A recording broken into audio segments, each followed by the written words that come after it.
മിശിഹായിൽ പ്രിയ സഹോദരരെ, പരിശുദ്ധ കന്യകാമറിയത്തിൻ്റെ ജനനത്തിരുനാളിൻ്റെ മംഗളങ്ങൾ എല്ലാവർക്കും ആശംസിക്കുന്നു. പരിശുദ്ധ അമ്മ നമ്മുടെ ഓരോരുത്തരുടെയും ജീവിതത്തിൽ വളരെയധികം സ്വാധീനം ചെലുത്തുന്ന ഒരു വ്യക്തിയാണ് എന്ന് നമുക്കറിയാം. പരിശുദ്ധ അമ്മയെക്കുറിച്ച് പല വിധത്തിലുള്ള വിശേഷണങ്ങൾ സഭാപണ്ഡിതന്മാരും സഭാപുസ്തകങ്ങളിലും സഭാഗ്രന്ഥങ്ങളിലുമൊക്കെ രേഖപ്പെടുത്തിയിട്ടുണ്ട്.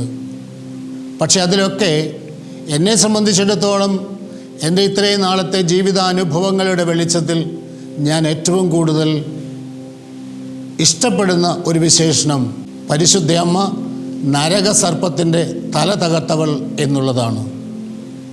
പ്രിയപ്പെട്ടവരെ, പരിശുദ്ധ അമ്മ നരകസർപ്പത്തിൻ്റെ തല തകർത്തവൾ എന്നുള്ള വിശേഷണം എവിടെ നിന്ന് ആരംഭിക്കുന്നു? ഉൽപ്പത്തിയുടെ പുസ്തകം 3-ാം അധ്യായം 15-ാം തിരുവചനത്തിൽ ആദ്യ മാതാപിതാക്കളുടെ മുമ്പിൽ പ്രലോഭകനായി പ്രത്യക്ഷപ്പെടുന്ന സർപ്പത്തെ ശപിച്ചുകൊണ്ട് ദൈവം പറയുന്ന വാക്കുകളാണ്: നീയും സ്ത്രീയും തമ്മിലും നിൻ്റെ സന്തതിയും അവളുടെ സന്തതിയും തമ്മിലും ഞാൻ ശത്രുതയുളവാക്കും. അവൻ നിൻ്റെ തല തകർക്കും, നീ അവൻ്റെ കുതികാലിൽ പരിക്കേൽപ്പിക്കും. സഭാപണ്ഡിതന്മാർ പലരും രേഖപ്പെടുത്തുന്നതനുസരിച്ച് പരിശുദ്ധ അമ്മയുടെ മകനായ ഈശോയാണ് സാത്താൻ്റെ തല തകർക്കുന്നത്. അപ്പോൾ ആ ഒരു രീതിയിൽ ചിന്തിച്ചാൽ മറിയത്തിൻ്റെ മകനാണ് ഈശോ. സ്നേഹം നിറഞ്ഞവരെ, ഇന്ന് നമ്മെ സംബന്ധിച്ചിടത്തോളം ഈ പൈശാചിക ശക്തികൾ നിറഞ്ഞ കളമാടുന്ന ഒരു ലോകത്തിലാണ് ഞാനും നിങ്ങളും ജീവിക്കുക.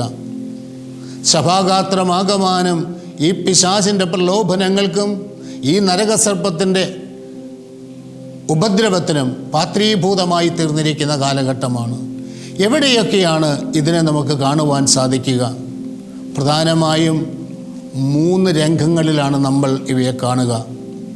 ഒന്നാമതായി, ഇന്ന് പ്രധാനമായും കടന്നു വരുന്ന നിരീശ്വരവാദ പ്രസ്ഥാനങ്ങൾ, ദൈവമില്ല, ദൈവം വേണ്ട, മതത്തിൻ്റെ ആവശ്യമില്ല എന്നൊക്കെ പറഞ്ഞുകൊണ്ട് പല വിധത്തിലുള്ള നിരീശ്വരവാദ പ്രസ്ഥാനങ്ങളും ഇന്ന് ലോകത്തിൽ നിറയുകയാണ്.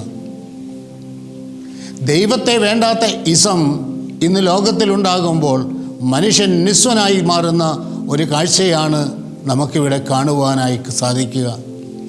ദൈവം വേണ്ട എന്നുള്ള ആ ചിത്രത്തെ മാറ്റി നിർത്തിക്കൊണ്ട് പിശാചിൻ്റെ പണ്ട് മുതലുള്ള പ്രവർത്തനമാണ് ഇത് എന്ന് നമുക്ക് തിരിച്ചറിയുവാൻ സാധിക്കും. ആദ്യ മാതാപിതാക്കളെ പ്രലോഭിപ്പിച്ചുകൊണ്ട് അവൻ പറഞ്ഞതും അപ്രകാരം തന്നെയാണ്: നീ ദൈവത്തെ പോലെയാകും. മറ്റൊരു ദൈവമാകുവാനുള്ള ആഗ്രഹം മനുഷ്യൻ്റെ മനസ്സിൽ എപ്പോഴും ഉള്ളതാണ്. അവിടെ ദൈവത്തെ മാറ്റി നിർത്തണമെങ്കിൽ ഇന്ന് മനുഷ്യൻ അപ്രകാരം ചെയ്യുന്നു. സ്വാർത്ഥ ലാഭങ്ങൾക്ക് വേണ്ടി ദൈവത്തെ വിസ്മരിക്കണമെങ്കിൽ അതിനുവേണ്ടി മനുഷ്യൻ തയ്യാറാകുന്നു. അപ്പോൾ ഇന്ന് നമ്മൾ ഇങ്ങനെയുള്ള കാര്യങ്ങളെക്കുറിച്ച് ചിന്തിക്കുമ്പോൾ പരിശുദ്ധ അമ്മയുടെ മാധ്യസ്ഥം നമുക്ക് വളരെയധികം ആവശ്യമാണ്. കാരണം സ്വാർത്ഥത ലവലേശമില്ലാതെ ഈ ലോകത്തിലൂടെ ജീവിച്ച് കടന്നുപോയ ഒരു വ്യക്തിയാണ് പരിശുദ്ധ അമ്മ. രണ്ടാമതായി, പിശാചിൻ്റെ ഈ പ്രവർത്തനങ്ങളിൽ നിന്ന് ഏറ്റവും കൂടുതലായി കടന്നു വരുന്ന ഒരു തലമാണ് മതതീവ്രവാദ പ്രസ്ഥാനങ്ങൾ. മതതീവ്രവാദ പ്രസ്ഥാനങ്ങളെക്കുറിച്ച് ഞാനും നിങ്ങളും ചിന്തിക്കുമ്പോൾ നമുക്ക് കാണുവാനായിട്ട് സാധിക്കും, മതത്തെക്കുറിച്ചുള്ള പഠനങ്ങൾ പലപ്പോഴും നല്ലതാണ്.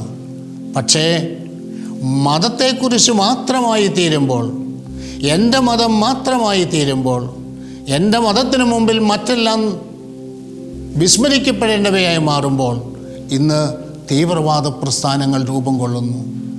നമ്മളെ സംബന്ധിച്ചിടത്തോളം, ക്രിസ്തീയ വിശ്വാസത്തെ സംബന്ധിച്ചിടത്തോളം മതപഠനം നമുക്കുമില്ലേ എന്ന് നമ്മൾ പലരും ചോദിക്കാറുണ്ട്.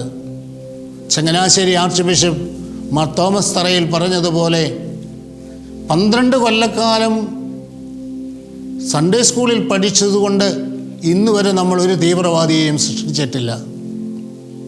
അതേപോലെ തന്നെ 12 കൊല്ലത്തെ പഠനങ്ങൾ കൊണ്ട് നമ്മളൊരു തീവ്ര സാക്ഷിയെയും സൃഷ്ടിച്ചിട്ടില്ല.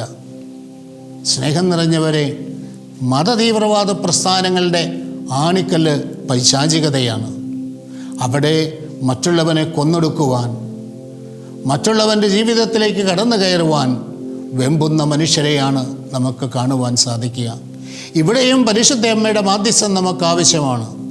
അമ്മ എപ്രകാരമാണോ ശിശുവിനെ നസ്രത്തിൽ വളർത്തിയത്, അവൻ ദൈവത്തിൻ്റെയും മനുഷ്യരുടെയും പ്രീതിയിൽ നന്നായി വളർന്നു വന്നു എന്ന് പറയുമ്പോൾ പരിശുദ്ധ അമ്മയ്ക്ക് അതിനുള്ള ഒരു സ്ഥാനം വളരെ വലുതാണ്.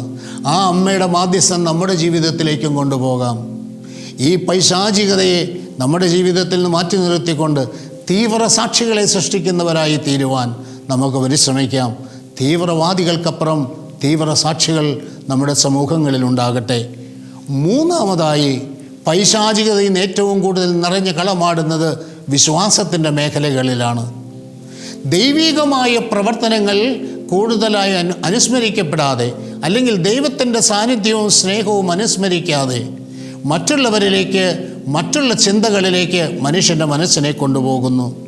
നിയമാവർത്തനത്തിൻ്റെ പുസ്തകം 18-ാം അധ്യായം 10-ാം തിരുവചനത്തിൽ പറഞ്ഞിരിക്കുന്നത് പോലെ, നിങ്ങൾക്ക് ദാനമായി കിട്ടുന്ന ദേശത്ത് വരുമ്പോൾ അവിടുത്തെ ദുരാചാരങ്ങൾ നിങ്ങൾ അനുകരിക്കരുത്. മകനെയോ മകളെയോ ഹോമിക്കുന്നവൻ, പ്രശ്നം വയ്ക്കുന്നവൻ, ലക്ഷണം പറയുന്നവൻ, മൃതസന്ദേശ വിദ്യക്കാരൻ എന്നിവരാരും നിങ്ങളുടെ ഇടയിൽ ഉണ്ടായിരിക്കരുത്. പക്ഷേ നമ്മെ സംബന്ധിച്ചിടത്തോളം ഇന്ന് നമ്മൾ പ്രധാനമായും ചെയ്യുന്നത് അപ്രകാരമുള്ളൊരു വിശ്വാസങ്ങളിലേക്ക് നമ്മുടെ മനസ്സിനെ കൊണ്ടുപോവുകയാണ്. ഇതാ കർത്താവിൻ്റെ ദാസി എന്ന് പറഞ്ഞുകൊണ്ട് സ്വയം പിതാവായ ദൈവത്തിൻ്റെ ഹിതത്തിന് കീഴ്വഴങ്ങി ജീവിച്ച പരിശുദ്ധ അമ്മ നമ്മുടെ ജീവിതത്തിലും, നമ്മുടെ ജീവിതത്തിൻ്റെ സഹനത്തിൻ്റെ കാലഘട്ടങ്ങളിൽ, തകർച്ചയുടെ കാലഘട്ടങ്ങളിൽ പിടിച്ചു കയറുവാൻ പരിശുദ്ധ അമ്മയുടെ മാധ്യസ്ഥം നമ്മെ സഹായിക്കും.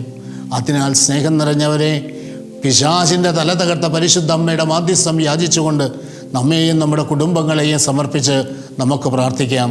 പരിശുദ്ധ അമ്മ നമുക്ക് തണലായിരിക്കട്ടെ. ആമേൻ.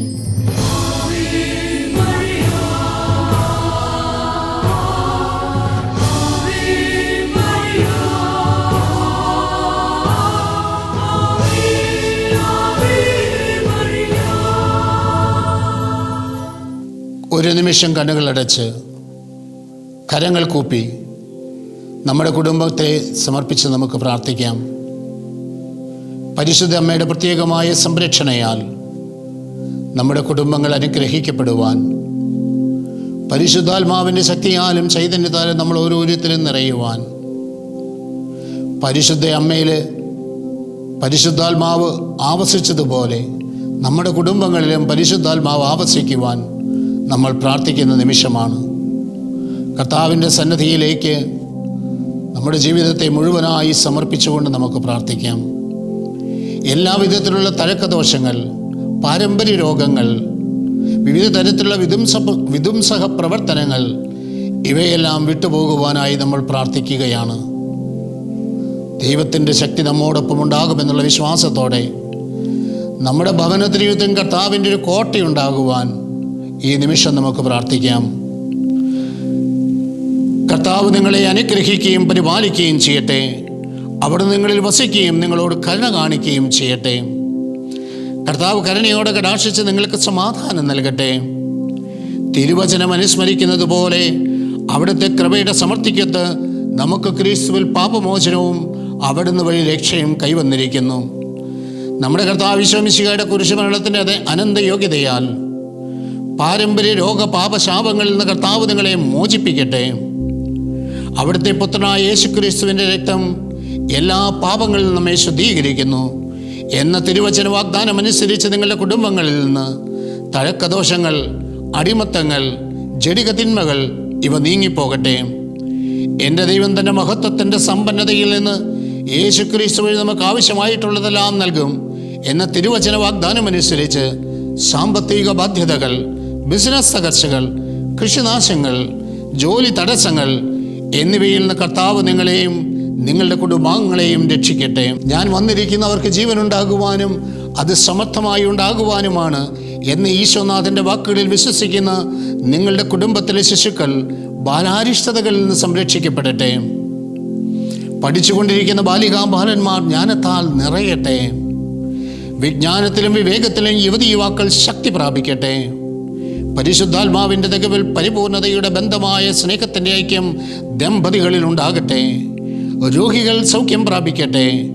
ലോകാവസാനം വരെ എന്ന് ഞാൻ നിങ്ങളോടുകൂടെ ഉണ്ടായിരിക്കുമെന്ന് വാഗ്ദാനം ചെയ്ത മിശിഹായുടെ വാക്കുകളിൽ വിശ്വസിക്കുന്ന നിങ്ങൾ ഏവരുടെ മേലും ദൈവത്തിൻ്റെ കരുതലും സംരക്ഷണവും എന്നും ഉണ്ടായിരിക്കട്ടെ, ഇപ്പോഴും എപ്പോഴും എന്നേക്കും. ആമേൻ. മണ്ണിനും വിണ്ണിനും മാതാവേ